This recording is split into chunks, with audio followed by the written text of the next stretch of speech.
नमस्कार दोस्तों, स्वागत है आप सभी का आपके अपने YouTube channel self study academy पर। बात करते हैं मुख्य सेविका वैकेंसी के बारे में।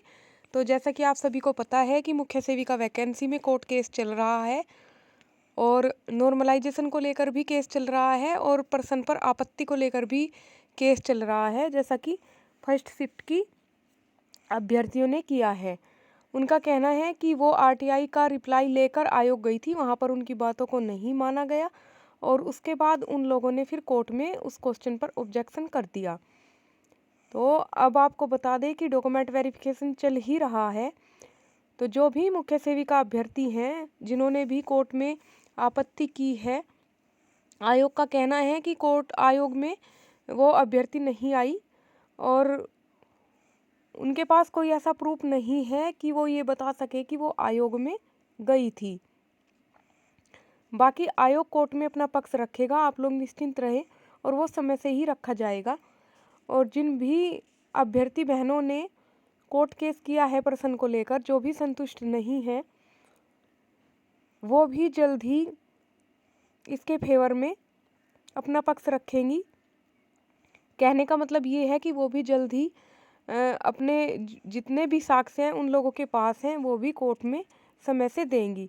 और समय से साक्ष्य मिलने का यही मतलब है कि समय से रिजल्ट आ जाना।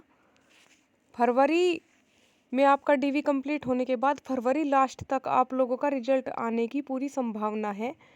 कोर्ट केस से भी आप लोगों को मुक्ति मिल जाएगी। जो जायज़ बात है वो जायज़ बात है और जो नाजायज़ है वो नाजायज़ है। कहने का मतलब ये है कि द्वितीय पाली की अभ्यर्थी भी कई पर्सनों से संतुष्ट नहीं थी, लेकिन वो कोर्ट नहीं गई। वो क्यों नहीं गई ये उनका अपना मैटर है। शायद वो लोग आयोग पर ही डिपेंड है कि जो करेगा आयोग ही करेगा, या फिर उनमें से ही है कि आयोग जो करेगा सही करेगा। और प्रथम पाली की जो अभ्यर्थी थी वो संतुष्ट नहीं थी तो वो कोर्ट चली गई। और तैयारी तो ये है कि एक पर्सन पर आपत्ति हो चुकी है, उसी पर्सन पर बहुत सारी अभ्यर्थी मिलकर बार बार आपत्ति करने की कोशिश कर रही हैं। जैसा कि आपको पहली वीडियो में भी बताया गया था। तो क्या होगा कि सारे जितने भी आपत्ति से संबंधित जितनी भी याचिका होंगी वो सारी एक में ही ऐड हो जाएंगी और एक समय पर ही उनकी सुनवाई होगी। कोर्ट के पास भी इतना वक्त नहीं है, आयोग के पास भी इतना वक्त नहीं है कि एक चीज़ के लिए बार बार परेशान हुआ जाए या कोर्ट को भी परेशान किया जाए, जज सर को भी परेशान किया जाए और बार बार उसी बात की सुनवाई होती रहे। तो ये सारा मामला जल्द ही निपटेगा। बाकी रही बात फाइनल रिजल्ट की, तो फाइनल रिजल्ट 1 से 2 हफ्ते तक लेट होने की संभावना है, इससे ज़्यादा नहीं होगा, क्योंकि इसी बीच में भी कोर्ट केस आप लोगों का क्लियर हो जाएगा। और बात करते हैं नॉर्मलाइजेशन के केस की, तो नॉर्मलाइजेशन का केस उसमें भी आयोग अपना पक्ष रखेगा। और आप लोगों को तो पता ही है कि आयोग के पास मजबूत तर्क भी हैं और नोटिफिकेशन में भी साफ साफ लिखा हुआ था कि नॉर्मलाइजेशन होगा। और जब फॉर्मूला लगाया जाता है तो 2 शिफ्ट को एवरेज किया जाता है। कहने का मतलब ये है कि जो फॉर्मूला लगाया जाता है उसमें आयोग ही देखता है फॉर्मूला लगाकर कि अगर 2 शिफ्ट में या 2 से ज़्यादा शिफ्ट में एग्ज़ाम हुआ है तो किस शिफ्ट में कितना अंतर आया है, ये सब फॉर्मूले पर डिपेंड होता है। आयोग की किसी से पर्सनल दुश्मनी नहीं होती है और ना ही किसी से पर्सनली फेवर होता है कि आयोग ने एक शिफ्ट के बढ़ा दिए, दूसरी शिफ्ट के मार्क्स घटा दिए। ये सब फॉर्मूले पर डिपेंड होता है और फॉर्मूला ही लगाया जाता रहा है विभिन्न परीक्षाओं में और उसी से ही सबको इक्वल किया जाता है।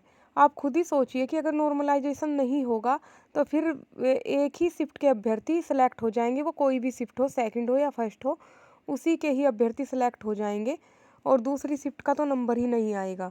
तो ये सारी बातें आयोग कोर्ट में अपना पक्ष रखते समय साक्ष्यों के रूप में प्रस्तुत कर देगा। ये आयोग का काम है। आप लोग सिर्फ अपना डॉक्यूमेंट वेरिफिकेशन अच्छे से कराएं, पॉजिटिव रहें, पॉजिटिव लोगों के बीच रहें। और आप लोग जहां इतने दिन आप लोगों ने धैर्य रखा है, कोर्ट केस भी चला है, तो आप लोग ये मानकर चलिए कि 7 से 14 दिन आप लोगों का रिजल्ट लेट हो सकता है, इससे ज़्यादा नहीं होगा। और वो भी कोर्ट केस की वजह से हो सकता है, क्योंकि कोर्ट की छुट्टियां भी चल रही हैं, आप लोगों को पता ही है। और अगर लोगों को ये हुआ कि वैकेंसी को फंसाना नहीं, क्लियर कराना है, तो वो लोग समय से साक्ष्य कोर्ट में देंगे। और अगर लोगों का मोटिव यही रहा कि वैकेंसी को फंसाना है, वैकेंसी को क्लियर होने नहीं देना है, हमारा नहीं हुआ तो किसी का भी नहीं होने देंगे, तो वो समय से साक्ष्य उपलब्ध नहीं कराएंगे कोर्ट में। जैसा कि आप लोगों ने देखा कि जब संविदा कर्मचारियों का केस चल रहा था, तो कभी उन लोगों का वकील नहीं पहुंचता था, कभी वो लोग सबूत नहीं देते थे, कभी वो लोग समय से नहीं पहुंचते थे। तो बहुत सारी ऐसी परिस्थिति उत्पन्न की गई कि वैकेंसी खिंचती चली गई। कहने का मतलब ये है कि वैकेंसी ने इतना समय ले लिया कि अब तक तो बहुत सारी अभ्यर्थी जो योग्य है सभी का चयन हो चुका होता और सभी अपने पैरों पर खड़ी हो चुकी होती, लेकिन संविदा कर्मचारियों ने इसमें ज़्यादा सहयोग नहीं किया था और जिसकी वजह से कोर्ट केस लंबा खिंचता चला गया। तो ऐसा ही अब नॉर्मलाइजेशन के केस में भी होगा। आप लोग देखना, मजबूत साक्ष्य जब समय से नहीं दिए जाते हैं तो फिर क्या होता है कि केस लंबा खिंचता चला जाता है। रही बात पर्सन पर आपत्ति की, तो जो बात सही है वो सही है, हम लोग इसके खिलाफ नहीं हैं। अगर आप लोगों का पर्सन गलत है और आप लोग वहाँ पर गए हैं, आपके पास साक्ष्य है, तो हम ये नहीं कहेंगे कि आप लोगों ने गलत किया है। बस थोड़ा सा धैर्य रखें और आप लोग समय से अपने साक्ष्य कोर्ट में दें, जिससे वैकेंसी जल्दी क्लियर हो सके। वैकेंसी आप लोगों की जल्दी क्लियर होगी तो बहुत सारी बहनों को बेरोजगारी के दंश से मुक्ति मिलेगी। तो आप लोग समझ भी रहे होंगे, यही बात आप लोगों तक पहुंचानी थी कि आप लोग प्लीज़ कोर्ट में समय से साक्ष्य उपलब्ध कराएं और आरटीआई और लेटर बहनें ज़रूर पोस्ट करें, क्योंकि योग्यता सबसे बड़ा बिंदु है और जो अयोग्य है वो कोई भी नहीं लिया जाएगा। बस आप लोग सक्रिय रहें और साथ में रहें, यूनिटी में रहें। बाकी चैनल भी आप लोगों के साथ है, हम भी आप लोगों के साथ हैं। जो भी हमारे लायक होगा करेंगे, लेकिन अयोग्य को इस भर्ती में घुसने नहीं देंगे, वो कोई भी हो।